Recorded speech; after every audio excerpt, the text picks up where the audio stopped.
আসসালামু আলাইকুম। আপনাদের সাথে আছি আমি জয়ের আম্মু। জয়স মম কুকিং অ্যান্ড ব্লগসে সবাইকে ওয়েলকাম করছি। কেমন আছেন আমার প্রিয় ভাই বোনেরা?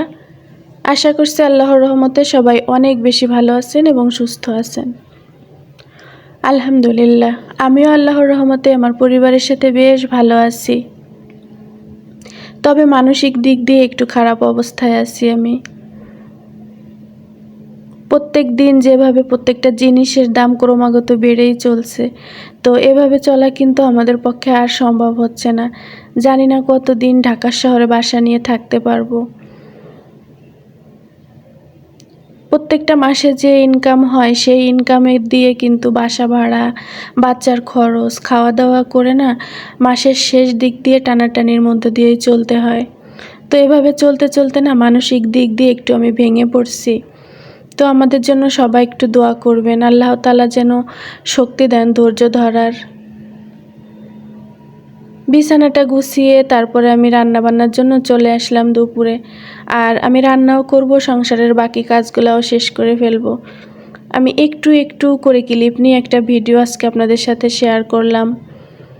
এই এক রান্না নিয়ে যে এত চিন্তা করতে হয়, কখন কি রান্না করব, বাচ্চাটাকে কি খেতে দিব। দেখবেন যে আমরা বড় মানুষেরা কিন্তু একটা তরকারি হলেই খেয়ে নিতে পারি। যদি একটা বাচ্চা বাসায় থাকে, তার কিন্তু একটু ভালো মন্দ না দিলে খেতে চায় না। তো আল্লাহর কাছে হাজার শুকরিয়া, আমার ছেলে কিন্তু অনেক ধৈর্যশীল। সে সময় পরিস্থিতি সব কিছু বোঝালে না বোঝার চেষ্টা করে। তো এদিক দিয়ে আমি খুব খুশি আর আল্লাহর কাছে শুকরিয়া আদায় করি। জয়ের বাবা অফিসে যাওয়ার পরে যে কাপড় চোপড়গুলো এলোমেলো ছিল আমি গুছিয়ে নিলাম, সাথে আমার ছিল, জয়ের ছিল। তো এভাবেই কিন্তু আমার প্রত্যেকটা দিন কেটে যায় সংসারের কাজকর্মগুলো করতে করতে। আর আমি জানি প্রত্যেকটা গৃহিণীরই কিন্তু এমনভাবেই কাটে। তো এদিক থেকে ডাউলটাও সিদ্ধ হয়ে গেছে, আমি একটু রসুন আর পেঁয়াজ দিয়ে দিলাম। রসুন আর পেঁয়াজ দিয়ে আমি আরও একটু সিদ্ধ হওয়ার জন্য রেখে দিব, আর বাকি কাজগুলোও শেষ করে নিব। জয় সকালবেলা না তেমন কিছু একটা খেতে চায় না, তো একটু চা বানিয়ে দিলে, একটু টোস্ট দিলেই কিন্তু ও খেয়ে নেয়। তো নাস্তাটা হয়ে গেছে, ওকে আমি পড়তে বসিয়ে দিলাম, আজকে আর ওর প্রাইভেট নেই। আর এদিক থেকে আমার ঘরের যে ফার্নিচারগুলো আছে আমি টুকটাক করে মুছে ফেলবো। এই মোছামুছির কাজ কিন্তু প্রত্যেক দিনই করতে হয়। সকালে কিছু প্লেট বাটিও ধুয়ে রেখেছিলাম, আমি সেইগুলাও গুছিয়ে ফেলবো। এক রান্না চুলায় বসিয়ে দিয়ে কিন্তু অনেকগুলা কাজ সেরে নেওয়া যায়। আমাদের গৃহিণীদের কিন্তু একটু টেকনিক খাটিয়ে চলতে হয়, একটু বুদ্ধি খাটিয়ে টেকনিক খাটিয়ে কিন্তু সংসারের অনেকগুলা কাজ অল্প সময় করে নেওয়া যায়। এই প্লেট বাটিগুলো আমি টেবিলেই রেখে দেই, ডিশ রেখে। তো আজকে আমি রান্নাঘরেই রেখে দিচ্ছি। এই তাওয়াটা আমি গত দিনে কিনেছিলাম, তো ভিডিও করেছিলাম আপনাদের সাথে শেয়ার করার জন্য। কিন্তু দুঃখের বিষয় আমার ছেলেটা একদম ডিলিট করে রেখেছে, ভিডিওটা আর আপলোড করতে পারি নাই। একটু পর পরই না আমার পানি খেতে হয়, একটু গরম পড়েছে তো যার কারণে পানির খুব তৃষ্ণা পায়, আর একটু পর পরই কাজের ফাঁকে পানিটা খেয়ে নেই। আর এই গরমের সময় আপনারা সবাই চেষ্টা করবেন একটু বেশি করে পানি খাওয়ার। আমার এই ভিডিওতে কিন্তু আমি আর্টিফিশিয়াল কোনো কিছুই দেখাই না, একদম রিয়েল লাইফে আমি যা যা করে থাকি সেইগুলাই কিন্তু আপনাদের সাথে শেয়ার করে থাকি। এদিক থেকে এই যে ডালটা কিন্তু আমি ভালো করে ঘুটে দিয়েছি, আর এখন আম দিয়ে দিলাম, ফ্রোজেন করা আম দিয়েছি কিন্তু। আর আম ডাল খেতে আমার ভীষণ ভালো লাগে।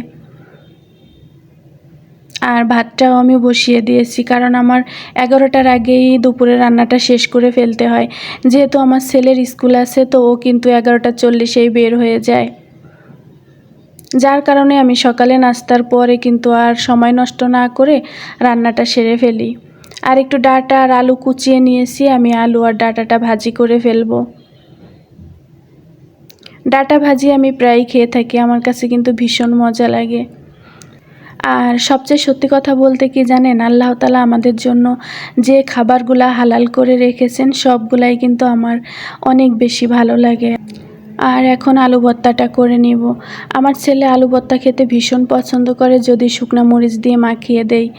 একটু লাল লাল হয়, তো ও কিন্তু কয়েকদিন পর পরই বলে আম্মু লাল ভর্তা করে দিবা আমাকে।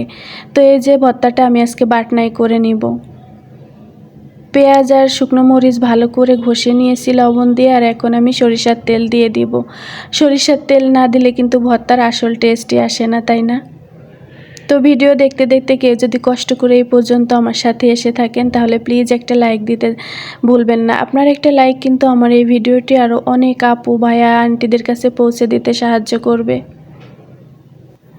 আপনাদের একটু সাপোর্ট কিন্তু আমার সামনের পথ চলাকে অনেক বেশি সহজ করে দিতে পারে। আজকে আমার চ্যানেলে যদি কোনো ভাই বোন ভিজিট করে থাকেন তাহলে প্লিজ আপনাকে অনুরোধ করব, আমার চ্যানেলটি সাবস্ক্রাইব করে পাশে থাকা বেল বাটনের অল অপশনে ক্লিক করে রেখে যাবেন। এতে করে যখন আমি নতুন কোনো ভিডিও আপলোড করব আপনার মোবাইলে নোটিফিকেশন চলে যাবে, আর আপনি কিন্তু চাইলেই সেটা আপনার সময় মতো দেখে নিতে পারবেন। আমি জানি আপনাদের অনেকের কাছেই আমার এই সাধারণ লাইফস্টাইল ভালো লাগে না। যাদের ভালো লাগে তারা প্লিজ আমার সাথে থাকবেন আর আমাকে একটু সাপোর্ট করবেন।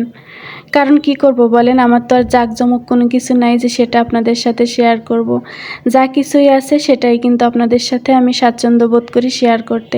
তো আজকের ভিডিওটা এই পর্যন্তই থাক। সবাই অনেক বেশি ভালো থাকবেন এবং সুস্থ থাকবেন।